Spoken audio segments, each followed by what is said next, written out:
My name is Teresa Hansen, and I am a heart disease survivor and Go Red for Women ambassador in Modesto, California. I am joined by my fellow Go Red for Women ambassador, Mary Rossini, a registered cardiac nurse and the program coordinator for the Advanced Heart Therapy Program at Sutter Health's Memorial Medical Center. Today, we are going to discuss women's heart health. Hi, Mary.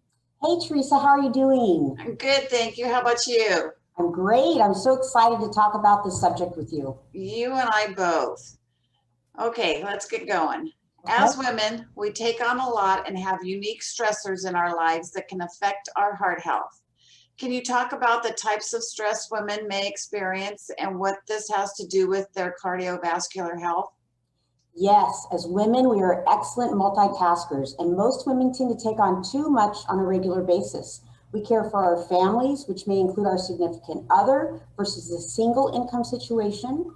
We have our children, and many of us additionally care for our parents.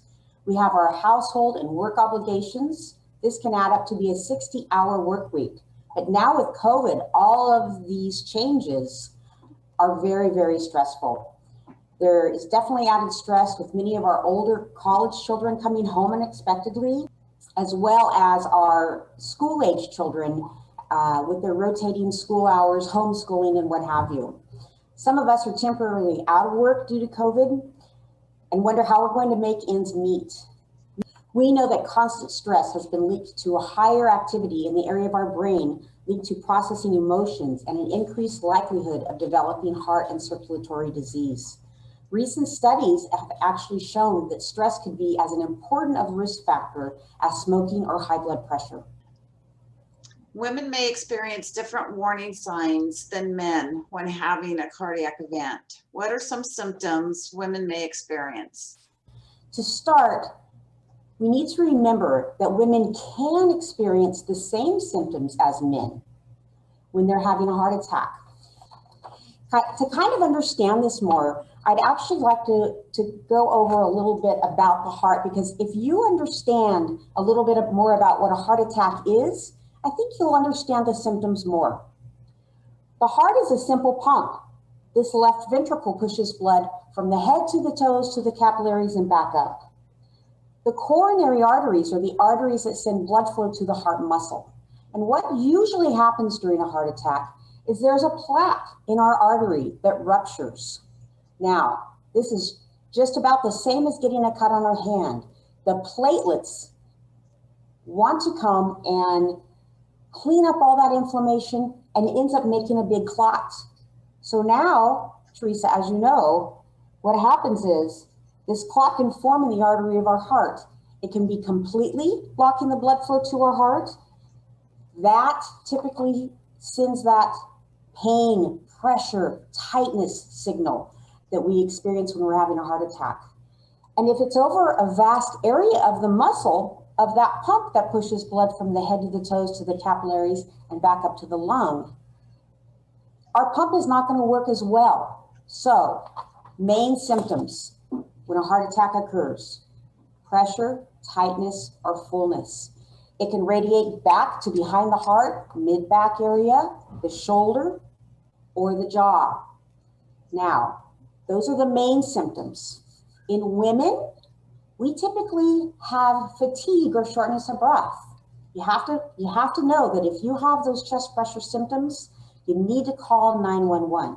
That's not a question mark, that's an exclamation mark, because we know time is muscle. And the longer you wait, the potentially more damage you're going to have to do, which can affect you for a lifetime. Yeah, when I had my event, I had severe jaw pain, and it radiated down into my chest. And it was the wee hours of the morning, and I thought, wow, that's not normal. Yes. And both of my parents had had heart attacks. I wasn't really thinking heart attack when it was happening to me, but I knew something was wrong. I knew it wasn't normal. And so I told my husband, you better take me in. That's right. Okay. Cardiovascular disease kills one woman every 80 seconds. Yet about 80% of cardiac events can be prevented with education and lifestyle changes. What can women do to help reduce their risk of a heart attack or stroke? I'm really glad you asked me that question, Teresa, because that's probably one of the most important things to know. You have to remember that heart disease is preventable. It is preventable. So number one, we have to take care of ourselves, okay? Here are Goldberg's top tips, which you can find on the American Heart Association website, heart.org. Schedule an appointment with your healthcare provider to learn your personal risk factors for heart disease. This is how you know your numbers in regard to your blood pressure, blood sugar, cholesterol, and body mass index, or BMI. And basically that's your height and your weight. Quit smoking. It's amazing to me that just 1 year after you quit smoking, your risk of coronary heart disease decreases by 50%. Start an exercise program. Just walking 30 minutes a day can lower your risk for heart attack and stroke or cardiovascular disease. And finally, modify your family's diet if needed. It's so much easier to eat healthy if the whole family eats healthy. That's so important. All of that is so important. The American Heart Association's Go Red for Women movement is all about living fierce and supporting women's heart and brain health. However, women continue to be underrepresented in research and experience differences in care and treatment times than men. How can we work to overcome these disparities? We know that women and minorities continue to be left out of almost all areas of research, although cardiology ranks second for the most underrepresented specialty of women at only 21%. And it appears that this issue starts at the top and trickles down like most things. Gender disparities in heart disease and stroke aren't limited to how they are studied, diagnosed, or treated. They also exist when it comes to who is performing the research, down to who's providing the care.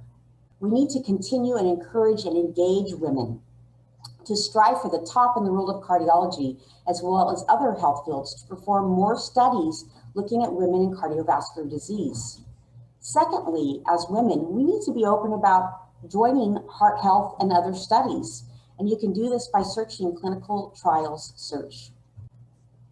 That's so important. Thank you so much, Mary, for joining me to help raise awareness about supporting women's heart health and for all you do to help heart patients. Oh, thank you so much, Teresa. It was a pleasure talking to you as well today and tackling the ongoing challenge of women's heart health.